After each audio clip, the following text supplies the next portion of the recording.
Assalamualaikum warahmatullahi wabarakatuh. Perkenalkan, nama saya Siti Zuleha. Dalam video kali ini, saya akan membahas bagaimana cara belajar efektif untuk pemula. Semoga dengan adanya video ini, teman-teman termotivasi untuk lebih giat lagi belajar efektif. Oke, selanjutnya di sini saya akan menjelaskan pengertian belajar efektif terlebih dahulu.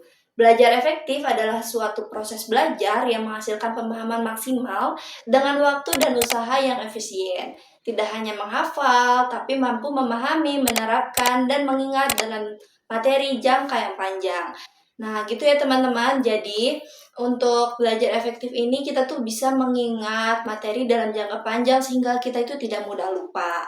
Oke, selanjutnya saya akan belajar mengapa sih belajar efektif itu penting.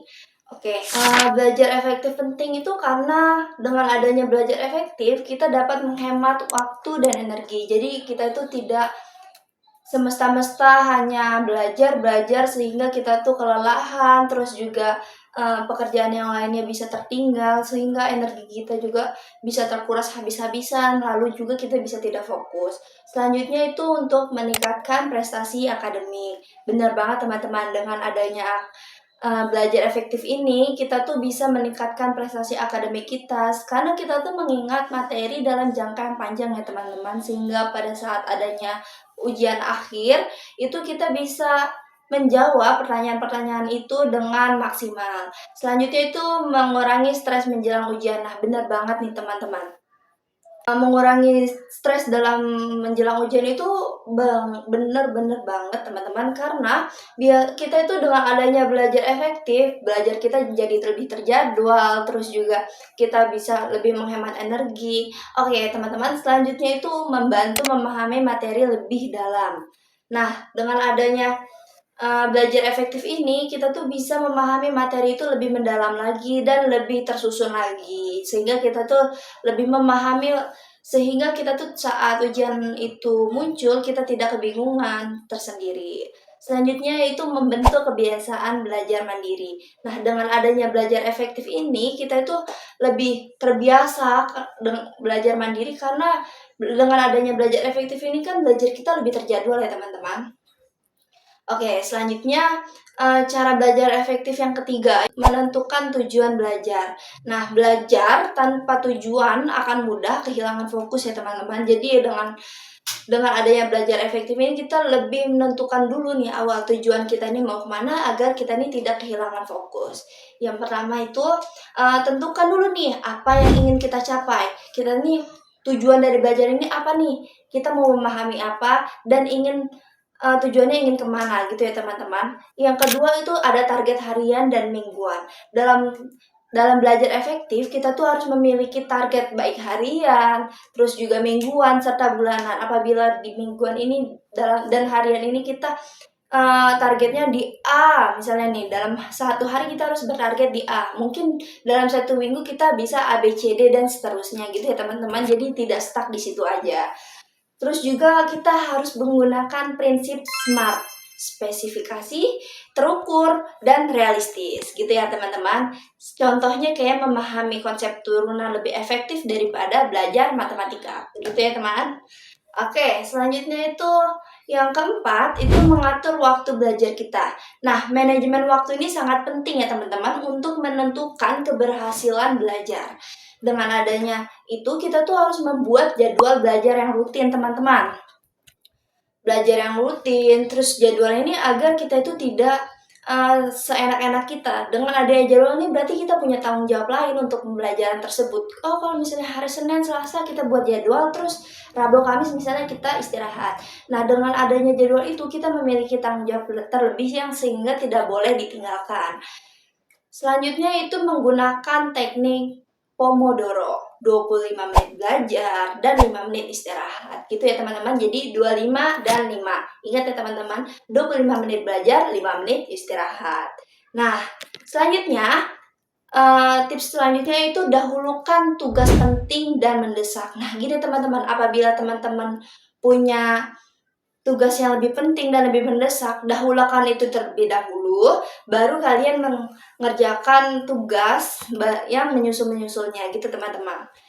Selanjutnya itu menghindari menunda-nunda. Nah, teman-teman pasti banyak banget kan kayak kita-kita ini suka menunda-nunda pekerjaan ya. Nah, itu jangan banget ya teman-teman, karena itu adalah awal mula dari kita kecerobohan dalam jadwal kita itu ya teman-teman. Oke, selanjutnya yang kelima, menciptakan lingkungan belajar yang kondusif. Benar banget teman-teman, apabila kita dalam belajar, kita itu harus menciptakan lingkungan yang kondusif agar kita tuh lebih fokus. Karena lingkungan itu mempengaruhi fokus dan konsentrasi belajar kita teman-teman. Nah, yang kelima ini tuh kita membahas tentang lingkungan yang kondusif ya teman-teman. Pilih tempat yang tenang dan nyaman. Bener banget kan teman-teman? Nah, kalau kita tempatnya sendiri aja nggak tenang dan nyaman, kita tuh susah untuk konsentrasi. Gitu ya teman-teman. Nah, selanjutnya itu pencahayaan yang cukup. Jangan terlalu terang, jangan juga terlalu redup. Karena itu mempengaruhi kesehatan mata kita juga. Gitu ya teman-teman, apabila terlalu terang itu bisa bikin cepat sakit mata. Dan apabila terlalu redup itu akan menyusahkan kita dalam hal belajar. Karena tulisan-tulisan itu tidak akan kelihatan ya teman-teman. Selanjutnya nih teman-teman yang paling penting, jauhkan distraksi HP, notifikasi, serta televisi. Itu sangat penting banget teman-teman, karena dengan adanya HP itu kita biasa suka terkecoh kan, baru buka buku 1 menit, nah kita udah buka HP 10 menit, bener banget kan teman-teman. Jadi untuk belajar efektif ini kita harus menjauhkan HP, terus notifikasi-notifikasi lainnya, lalu juga televisi. Itu ya teman-teman, sepele tapi ini agak sulit ya teman-teman. Oke, selanjutnya rapikan meja belajar. Karena kalau misalnya meja belajar rapi itu kita terpicu untuk belajar lebih giat, lebih nyaman, lebih enak gitu teman-teman. Nah, teknik yang keenam yaitu teknik belajar yang efektif. Nah, ini teman-teman. Beberapa teknik yang terbukti untuk membantu yaitu active learning, bertanya dan berdiskusi. Selanjutnya, mencatat dengan mind mapping. Nah, mind mapping ini bagus banget teman-teman untuk mengingat kita. Karena kalau kita hanya membaca saja, tidak mencatat, itu akan sedikit lebih susah untuk mengingat ya teman-teman. Selanjutnya itu membaca sambil menandai poin-poin penting teman-teman. Nah, poin-poin penting itu harus ditandai.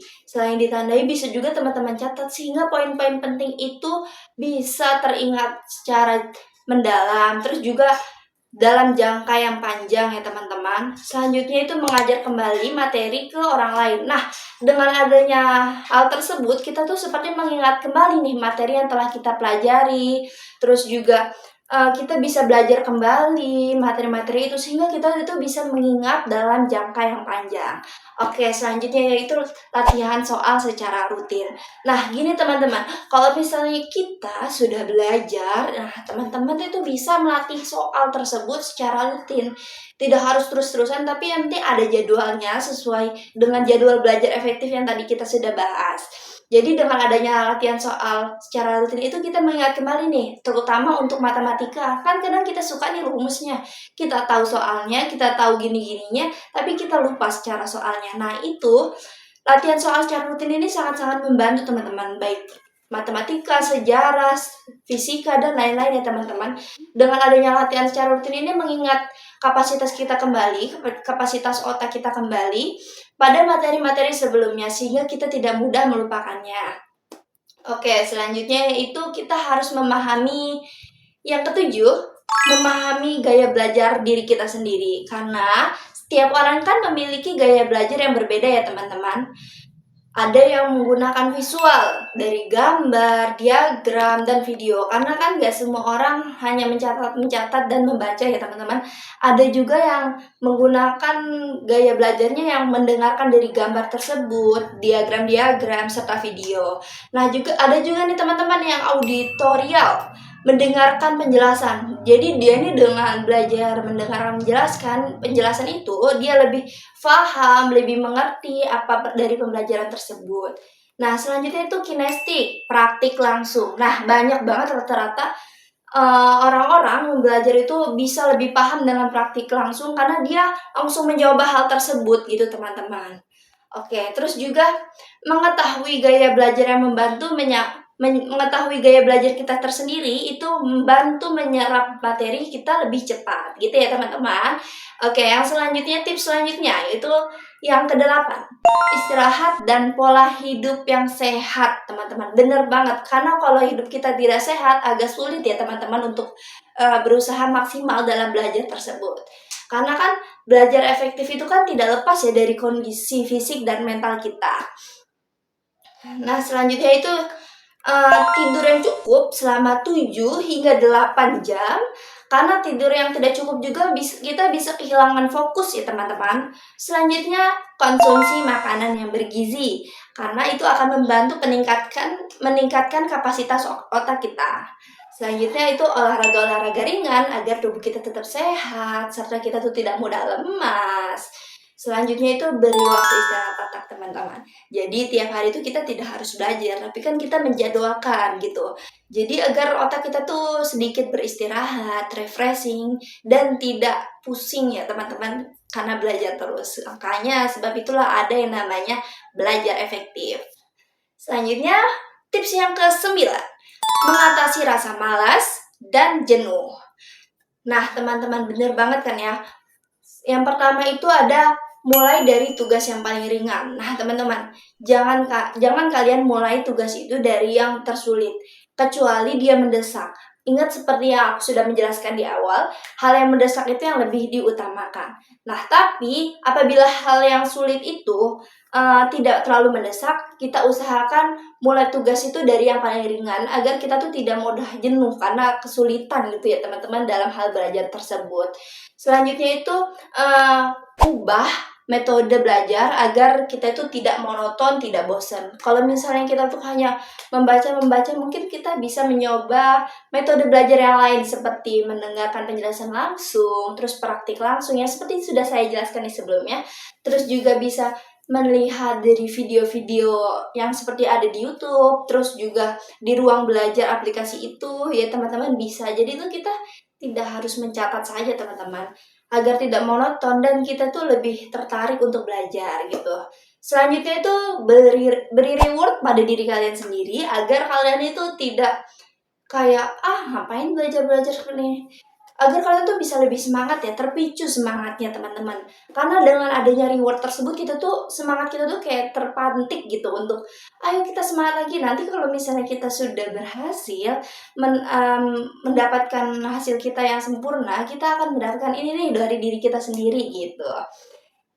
Yang terakhir itu ingat kembali tujuan dan cita-cita. Bener banget teman-teman.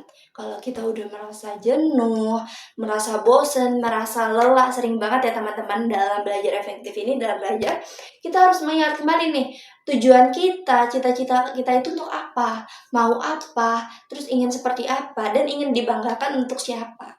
Dengan adanya itu kita tuh bisa semangat kita insya Allah terpantik kembali untuk belajar. Selanjutnya itu evaluasi dan konsistensi. Teman-teman, belajar efektif yang membutuhkan evaluasi. Benar banget teman-teman, belajar efektif itu butuh banget yang namanya evaluasi. Karena kita tuh harus meninjau hasil belajar kita secara berkala teman-teman. Apakah hasil belajar kita ini berhasil atau tidak nih? Kira-kira monoton atau tidak? Dan kita tuh cukup tertarik atau tidak gitu teman-teman.